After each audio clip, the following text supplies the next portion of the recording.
Boa noite para todos. Espero que estejam felizes.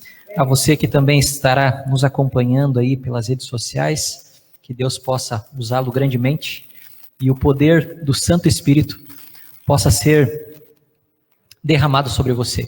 Estamos finalizando aí mais um final de semana, esses 2 dias que nós recebemos aí para o descanso, né? O momento do sábado, que nós passamos aqui a primeira parte da manhã na igreja, com a nossa família, com os nossos amigos, rendemos a Deus o nosso louvor, a nossa adoração, e aí saímos para os trabalhos da tarde, depois veio o domingo para as atividades de casa, né?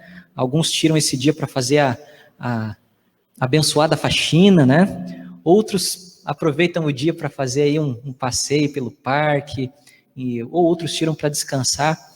Mas que bom que nós temos aí um período para recarregar as baterias e poder começar uma nova semana aí, tendo a certeza da companhia de Jesus. Esse final de semana foi para mim assim um final de semana muito abençoado. Não sei se para você, mas para mim ele foi. E não só porque a gente recebeu alguma coisa, mas porque a gente teve a certeza de que em cada momento Deus esteve ao nosso lado. Isso faz toda a diferença, né? Às vezes a gente tem a ideia de que bênção está relacionada ao dinheiro, a alguma coisa material, mas na verdade ela não está relacionada a isso. A bênção que nós recebemos, como nós cantamos aqui, ela provém de quem? Provém de Deus. E se a bênção provém de Deus, tudo que recebemos das mãos dele ou deveria pelo menos ser recebido com alegria. A gente poderia citar aqui o exemplo de Jó, né, quando foi repreendido pela sua própria esposa, e ele diz o seguinte: olha, nós não aprendemos a receber de Deus as coisas boas, por que não receberíamos aquelas que também não as são? Elas são para o nosso crescimento, são para alguma lição, e a gente tem que acreditar que os propósitos de Deus são sempre os melhores para a nossa vida. Muito bem, o tema dessa noite: viva uma experiência real com Jesus. Eu não conheço todos vocês aqui pelo nome, alguns eu me arriscaria a dizer. Outros, talvez, eu olharia para a pessoa e eu teria que perguntar o nome. Não conheço todos aqui. Mas o fato é que para cada um que eu olhasse nessa noite e fizesse uma pergunta, talvez a resposta você teria, assim, muito pronta na sua mente. Talvez a pergunta que eu faria para você nessa noite é: qual foi a melhor experiência que você já teve com Jesus? Você sabe que a gente tem o costume de sempre falar a experiência que acontece na vida dos outros, né? Porque na casa do irmão fulano de tal, porque um dia eu fui lá em tal lugar e eu vi. A gente costuma falar muito de experiências que os outros viveram, que os outros passaram, que os outros estão passando. Mas o ideal seria nós termos as nossas próprias experiências para contar. Certa vez eu estava escutando um sermão em uma determinada igreja e estava sendo feita a seguinte pergunta: quem você gostaria de encontrar no céu? Eu quero encontrar lá o apóstolo Paulo e ouvir dele das experiências maravilhosas que ele passou aqui nessa terra. Eu quero encontrar com Pedro, eu quero encontrar com Esther, eu quero encontrar com... E a gente vai citando vários nomes da Bíblia, né? E aí, em determinado ponto, ele pergunta: e depois que você ouviu todas as experiências, e digamos que o apóstolo Paulo vire para você e diga assim: agora eu quero que você conte as suas. Que experiências nós teríamos para contar? Não é verdade? Porque nós olhamos para aqueles personagens da Bíblia como os heróis da fé. Até, inclusive, tem uma galeria lá em Hebreus capítulo 11 que fala desses personagens, os heróis da fé. Pela fé, Abraão, Moisés, Isaac, Jacó, e traz uma lista tremenda ali de pessoas que tiveram experiências reais com Jesus, e dessa experiência resultou grandes frutos, grandes bênçãos. Mas eu pergunto, e nós? Quais têm sido as nossas experiências? Eu convido você a abrir a sua Bíblia no livro de Marcos, no capítulo 3, e nós vamos estudar nessa noite algumas pessoas que tiveram experiências reais com Jesus. E no final eu gostaria de fazer um desafio para você. Marcos capítulo 3, Você pode encontrar aí na sua Bíblia. Ele não é muito falado na igreja, né? Poucas pessoas utilizam esse texto aqui. Mas a gente vai aproveitar ele nessa noite, porque a Bíblia diz que tudo que está escrito na Bíblia foi escrito ali com inspiração. E nós pedimos hoje de Deus iluminação. Nós não somos hoje pessoas inspiradas, né? Nós somos pessoas iluminadas. E essa iluminação do que está escrito é que faz nós termos o entendimento da palavra. Capítulo 3 do livro de Marcos, do verso 13 ao verso 19, na minha Bíblia leio assim. Depois subiu ao monte e chamou os que ele mesmo quis, e vieram para junto dele. Então ele designou 12 para estarem com ele e para os enviar a pregar e a exercer autoridade, inclusive de expelir espíritos maus. Eis os 12 discípulos que designou: Simão, a quem acrescentou o nome de Pedro, Tiago, que era filho de Zebedeu, e João, que era seu irmão, aos quais deu o nome de Boanerges, que quer dizer filhos do trovão. André, Filipe, Bartolomeu, Mateus, Tomé, Tiago, que era filho de Alfeu, Tadeu, Simão, o Zelote, e Judas Iscariotes, que foi quem o traiu. Eu confesso para vocês que na Bíblia eu tenho assim muitos personagens que eu admiro e que eu gostaria de ter, inclusive, se pudesse ter tido a oportunidade de ser um daqueles personagens. E eu digo para vocês que se eu pudesse escolher ser um personagem da Bíblia, eu escolheria ser um desses 12 aqui. Porque esses 12 tiveram a experiência mais fantástica que qualquer ser humano poderia ter. Que experiência foi essa? Eles passaram 3 anos e meio aos pés do Mestre. Que experiência fantástica. A gente poderia lembrar, quem sabe nessa noite, de algumas dessas experiências. E eu vou citar a primeira delas aqui, que talvez foi uma que chamou muito a atenção, não apenas dos discípulos, mas daqueles que se consideravam amigos de Jesus. Você lembra quem eram os amigos de Jesus?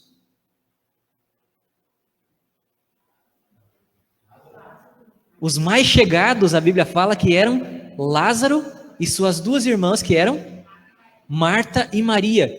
A Bíblia faz menção em alguns momentos de dizer que Jesus, ao passar por... Que cidade que eles moravam mesmo? Betânia, exatamente. Ele fazia questão de ir na casa de quem? De Lázaro, de Marta e de Maria. E a gente até encontra uma passagem da Bíblia falando que as 2 estavam ali ansiosas por esperar Jesus, e quando ele chega, Lázaro e Maria ficam aos pés de Jesus ouvindo, enquanto Marta se preocupava com outros afazeres, né? E reclama em certo momento, e Jesus assim: Marta, por que você se preocupa com tantos afazeres, quando Maria escolheu a melhor parte? Qual é a melhor parte? É estar aos pés de Jesus. E essa parte não lhe será tirada. Jesus, ele tinha esses amigos, mas em um determinado momento da vida, como vai acontecer comigo e com você, como já aconteceu com muitos dos nossos queridos, nós um dia dormiremos e esperaremos a volta de Jesus para a ressurreição, para vivermos a eternidade com ele. E aconteceu isso com Lázaro. A Bíblia diz que ele se demorou, porque Jesus não estava em Betânia, demorou-se 4 dias até chegar ali. E nós sabemos que 4 dias é o suficiente para o corpo de um ser humano ele se entrar no estado de decomposição. Não é isso? E foi nesse momento que ele chega e as 2 dizem: Senhor, se tu estivesses aqui, o nosso irmão não teria morrido. E Jesus olha para eles assim: olha, se vocês crerem, vocês verão hoje ainda a glória de Deus. Que experiência tremenda. Porque Jesus agora sai com os seus discípulos, os seus pupilos, e vai até aonde estava o túmulo de Lázaro. E ali ele faz um pedido: removam a pedra. E quando a pedra foi removida, ele diz uma frase: Lázaro, vem para fora. E aconteceu que Lázaro... Mas ele não estava em estado de decomposição 4 dias? Antes estava. Depois da frase de Jesus, não mais. Que experiência fantástica você ver, né, o desespero de uma família que já há 4 dias já chorava, lamentava, soluçava a morte de um querido. E você percebe Jesus com uma única frase, fazendo com que aquele personagem tão querido da Bíblia chamado Lázaro, ele venha para fora e volte para o convívio da família. Que tremendo, que tremendo.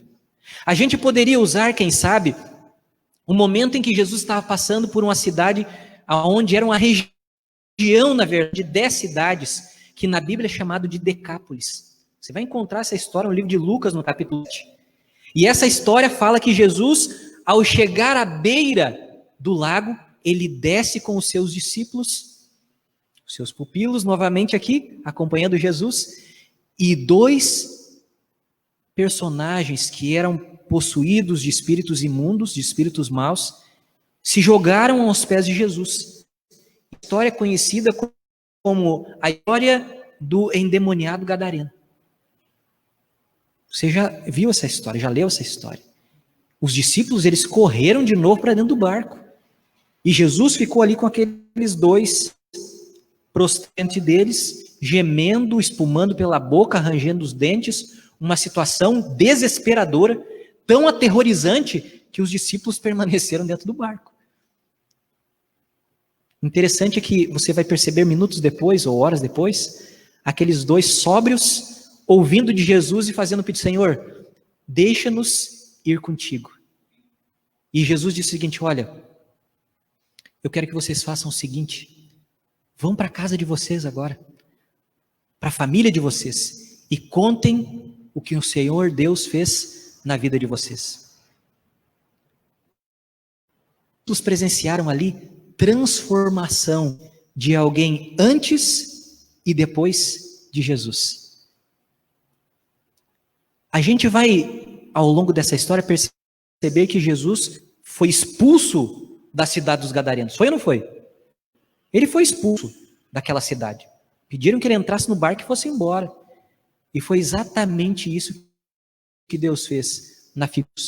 Porque Jesus nunca vai entrar ou permanecer em algum lugar de forma obrigada.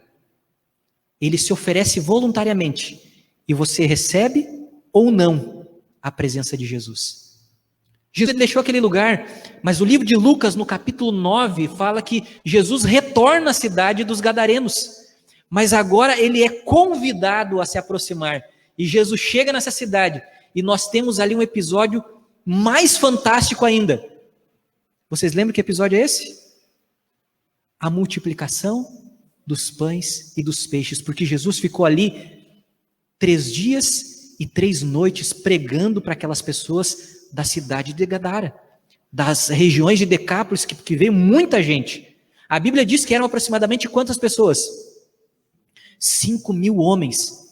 Se a gente fosse multiplicar isso, a minha família, eu sou uma pessoa assim bem econômica, eu tenho só 2 filhos, tá? 2 filhos. E eu acho que já contribui muito para essa terra, né? E vou tentar assim permanecer com eles, né, convidando para que eles mantenham no caminho do Senhor e sigam esse caminho até o dia da volta de Jesus, para quando ele me perguntar: Gesiel, cadê os filhos que eu te dei, Senhor? Tá aqui, ó. Eric e Milena. E a Angélica junto, claro. Estamos aqui.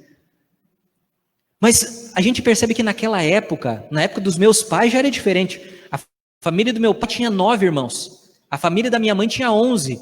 E eu sei de famílias que tinha 17, 14, 15 filhos, né?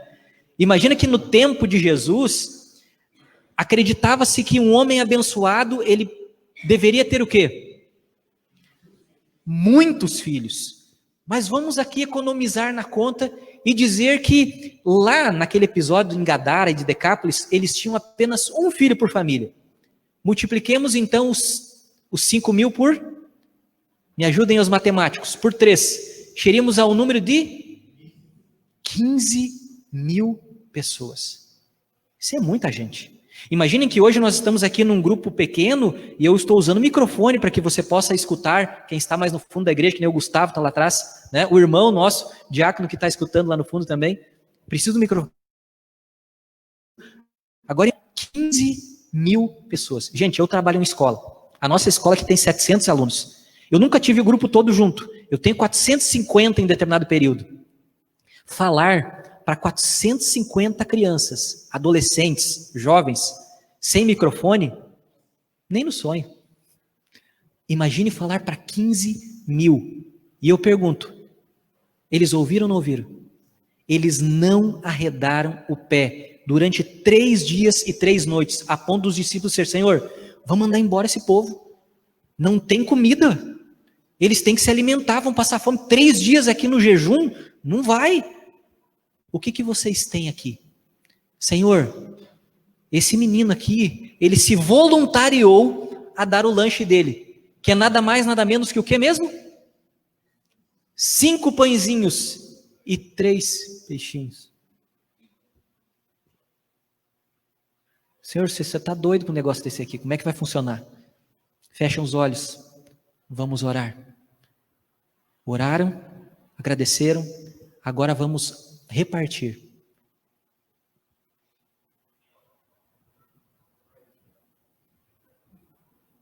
E todo mundo pensa que a gente está chutando só 15 mil, comeu e se fartou, e Jesus chamou os discípulos, meus pupilos, vem cá de novo. Aproxima aqui, vem cá. Vamos ter uma reuniãozinha aqui. É o seguinte, o reino de Deus é um reino organizado, e não pode haver desperdício. Passem os cestos e recolhem o que sobrou. E sobraram quantos? 12 cestos. Que experiência fantástica viveram esses discípulos.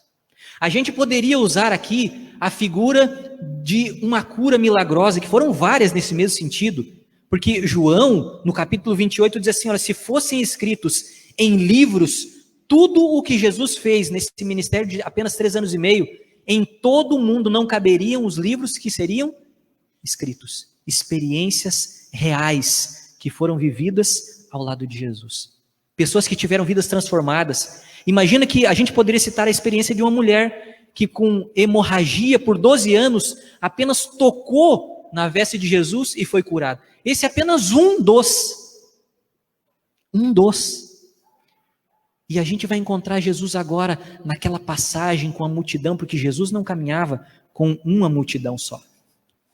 Você vai encontrar relatos da Bíblia que Jesus tem relatos dizendo assim, e as multidões, no plural. Quando você fala em multidão no singular, já dá a impressão de muita gente. Agora imaginem as multidões.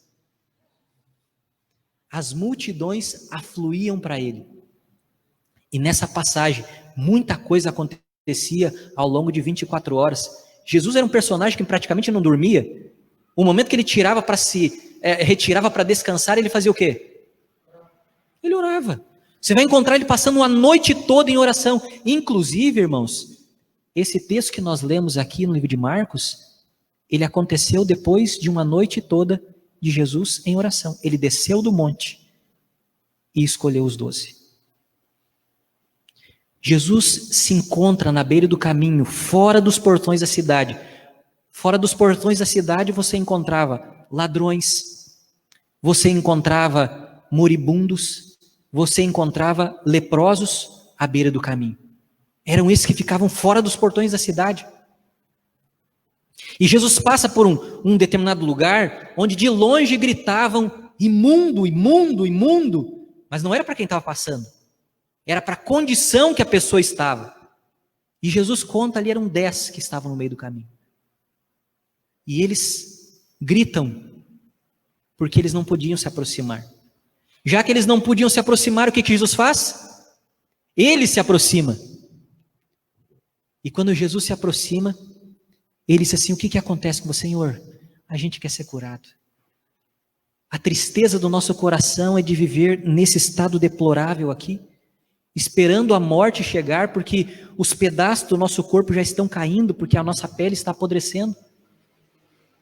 A gente chora dia e noite, não apenas por causa da dor física dessa doença trágica, mas pela separação dos nossos filhos, da nossa esposa, que não tem a provisão, porque hoje estão como se fossem viúvas lá dentro da cidade, dependendo de esmola dos outros para sobreviver, e nós aqui para poder comer. Então façam o seguinte: saiam agora e vão até o sacerdote, e pergunte se vocês já estão purificados. E eles saem agora correndo, e um deles no meio do caminho percebe que a pele já estava como de uma criança. E ele volta: Senhor, muito obrigado. Eu nem vou ir a sacerdote, eu agora vou, enquanto eles estão indo, eu estou voltando para a cidade, porque eu quero reencontrar minha esposa, eu quero reencontrar meus filhos, eu quero sair gritando para todo mundo que eu estou curado. Os discípulos estavam ali, você não encontra diálogo dos discípulos nessa história, porque não havia fala. Extasiados com o tamanho do milagre, não foi foram 10 que foram curados. A gente poderia, quem sabe, usar aqui a experiência de quando Jesus sobe o monte para orar, e quando estão lá em cima, acontece a coisa mais extraordinária que um ser humano poderia ter o privilégio de ver, que a Bíblia chama de o Monte da Transfiguração. Gesiel, o que é o Monte da Transfiguração? O que significa transfiguração? Foi um momento... Alguém poderia me ajudar aqui? Em que Jesus estava acompanhado de 2 personagens que não estavam mais aqui nessa terra. Quem eram eles? Moisés e Elias. Representando 2 grupos de pessoas. Quem eram? Os vivos que estarão e não conheceram a morte, como foi o caso de Elias, que já está no céu.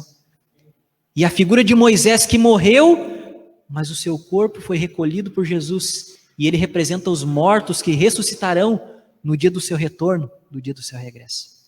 E ali os discípulos de Jesus, não eram todos, mas eles puderam, Senhor, eu vou construir aqui tendas para que eles possam habitar aqui.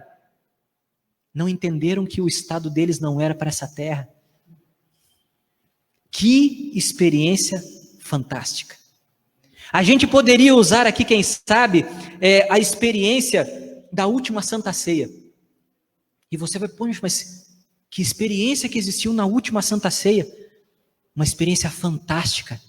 Quando eles fazem a pergunta: Senhor, aonde vamos preparar o ambiente para a Santa Ceia, para comemorarmos a Páscoa? Vão até a cidade. Vocês vão encontrar um homem segurando um cântaro. Perguntem para ele: aonde será o lugar preparado para o mestre? E ele dirá para vocês. Eles vão até a cidade e eles encontram o homem com o cântaro. E eles perguntam: o mestre manda dizer: me acompanhem.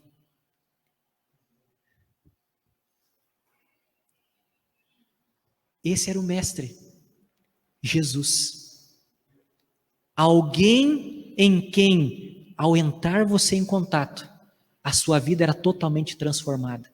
Você vivia com ele todos os dias uma experiência real.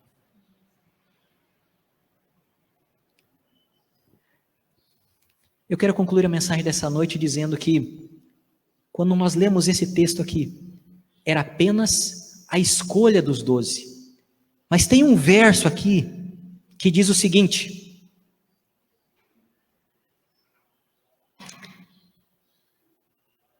Tiago, filho de Zebedeu, verso 17. E João, seu irmão, a qual ele deu um nome. Boanerges, que quer dizer? Essa era a condição deles quando foram escolhidos por Jesus. E eu quero perguntar para vocês: João, filho do trovão, a história dele se baseia num evangelho. Mateus, Marcos, Lucas e João. E lá no capítulo 15, e eu recomendo que você faça a leitura em casa, você que está nos acompanhando pela rede social, ou vocês que estão aqui na igreja nessa noite, façam a leitura de João capítulo 15. João termina a sua carreira aqui nessa terra, sendo chamado, ele recebeu outro nome, João, o discípulo amado, ou João, o discípulo do amor. Porque a experiência que ele teve com Jesus foi tão real, que ele não foi mais o mesmo. Ele não era mais Boanerges, ele era um discípulo. E não era qualquer discípulo, ele era o discípulo amado. Viver experiências com Jesus, a gente pode viver todos os dias. Eu, você que está em casa, você que em algum momento vai assistir esse sermão, você que está aqui nessa noite todos os dias, você pode ter uma experiência real com Jesus. Sexta-feira à noite, nós estávamos terminando o culto de pôr do sol lá em casa. O Eric não está com a gente, mas estávamos eu, a Angélica e a Milena.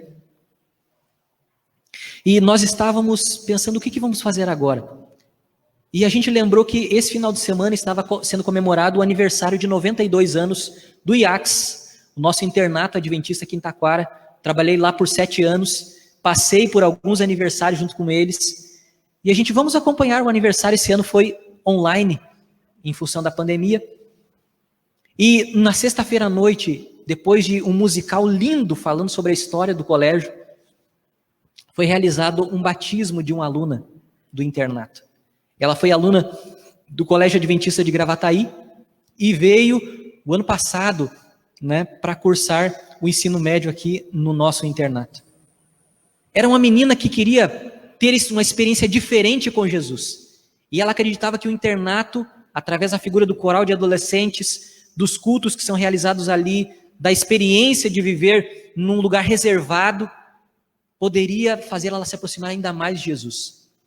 E o pastor, no tanque batismal, contando um resumo da história dessa menina, ele disse assim: e hoje ela está aqui para entregar a sua vida para Jesus. E ela desce as águas dos batismos, a água batismal. E a gente ficou por ali, terminamos o aniversário. Fui levar a Milena para a cama, como faço todos os dias. Contei uma história bíblica para ela. Fiz a oração e ela fechou os olhos para dormir. De repente ela abre os olhos e faz uma pergunta: pai, com quantos anos alguém pode ser batizado?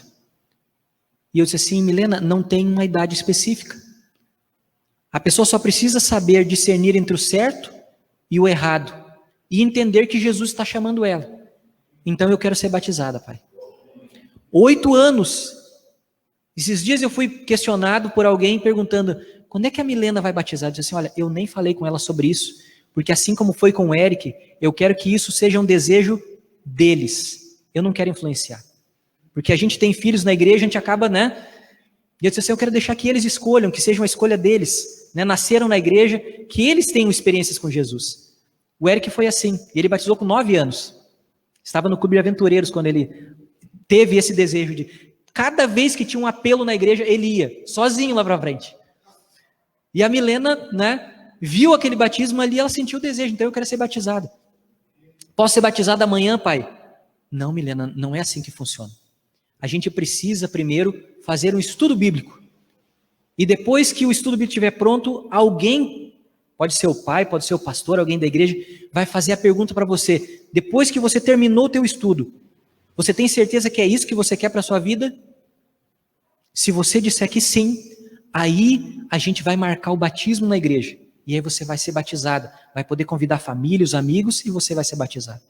Então, pai, eu quero começar a fazer o estudo bíblico. Uma experiência que eu tive esse final de semana com Jesus. Ontem à noite, eu fiz uma oração: Senhor, amanhã a nossa escola estará aberta. O Senhor sabe que nós precisamos dos alunos para manter os nossos funcionários em função trabalhando, mas muito mais do que emprego, Senhor, nós temos ali uma missão. E nós queremos que o Senhor mande o maior número de alunos para a nossa escola. As matrículas e rematrículas aconteçam para que a gente possa cumprir a nossa missão de pregar o evangelho para os alunos que estão ali. Nós não pregamos uma religião ali para eles, não pregamos a religião adventista. Nós falamos de Jesus. É isso que nós fazemos na educação adventista. E Senhor, amanhã eu gostaria que o Senhor mandasse pelo menos 20 alunos, daí para mais. E hoje de manhã começou as atividades do clube. O Clube Israel voltou aqui às atividades. Em algum momento o pastor Felipe saiu daqui e foi lá me perguntar: diretor, quando é que a gente pode usar a escola para as atividades do clube? Eu disse, olha, esse domingo a gente está em função aqui, mas a partir do domingo que vem você pode trabalhar com o pessoal do clube aí, pode vir para cá. Beleza. E aí, como é que tá as matrículas hoje? Eu disse, olha, eu passei pelo Levi antes ali, o pessoal da secretaria, eles disseram que estão esperando aí uns 10, 12 para hoje aí. Eu disse, pastor, eu pedi 20 para Deus. Eles, opa, que a fé tá grande, então, pedi 20. Irmãos, nós terminamos o dia hoje com 22 rematrículas. Viver experiências reais com Jesus não depende dele, depende de nós. Depende de nós. E eu disse para vocês que ia terminar o sermão dessa noite com um desafio. O desafio é o tema do sermão dessa noite. Eu desafio você a viver uma experiência real com Jesus. Todos os dias. Como é que você faz isso? A Bíblia dá a receita. Buscar-me-eis e me achareis, quando me buscares de todo o coração. Você quer fazer isso? Que Deus abençoe sua decisão, para que diariamente nós possamos viver experiências reais com Jesus. E quando nós sairmos dos portões da igreja, dos portões da nossa casa, não vai ser difícil as pessoas verem Jesus em você, porque você já está vivendo uma experiência real com Jesus. E essa experiência vai ser tão evidente que as pessoas vão querer viver uma experiência real como você está vivendo. E ao perguntarem, você vai dizer, na minha vida está acontecendo isso, isso e isso. Você não quer experimentar também? E vai ser fácil você falar do amor de Jesus para as pessoas. O trecho que nós lemos hoje dizia o seguinte: então designou 12 para estarem com ele e para os enviar a pregar. A Bíblia também diz que não fomos nós que escolhemos a Jesus. Ele nos escolheu. Ele escolheu a mim e escolheu a você. E somos nós que ele quer enviar para pregar. Os discípulos, quando saíram para pregar, eles falaram sobre o quê? As experiências reais que viveram ao lado de Jesus. Jesus está te chamando hoje também, para que você seja enviado para falar das experiências que você teve com Ele. Amém? Vamos orar? Bondoso Deus, muito obrigado, Senhor, pelo encontro que tivemos contigo nessa noite. Que ao sair para a nossa casa agora, possamos voltar na segurança e na proteção dos teus anjos, na certeza que o teu Santo Espírito estará nos acompanhando ao longo de toda essa semana, e que nós possamos, Senhor, todos os dias, termos experiências reais com Jesus. Nos despede agora, Senhor, na paz de Cristo Jesus, e é em nome dele que oramos e agradecemos. Amém. Queridos, foi um prazer estar com vocês. Tenham todos uma boa semana na companhia de Jesus. Na quarta-feira, deixo o convite aqui, começamos o programa Costurando Vidas para Jesus. Faça o convite para alguém especial, alguém do seu trabalho, da sua família, para que na quarta-feira nós possamos estar aqui para esse programa especial que vai de quarta até o dia de sábado. Amém? Deus nos abençoe.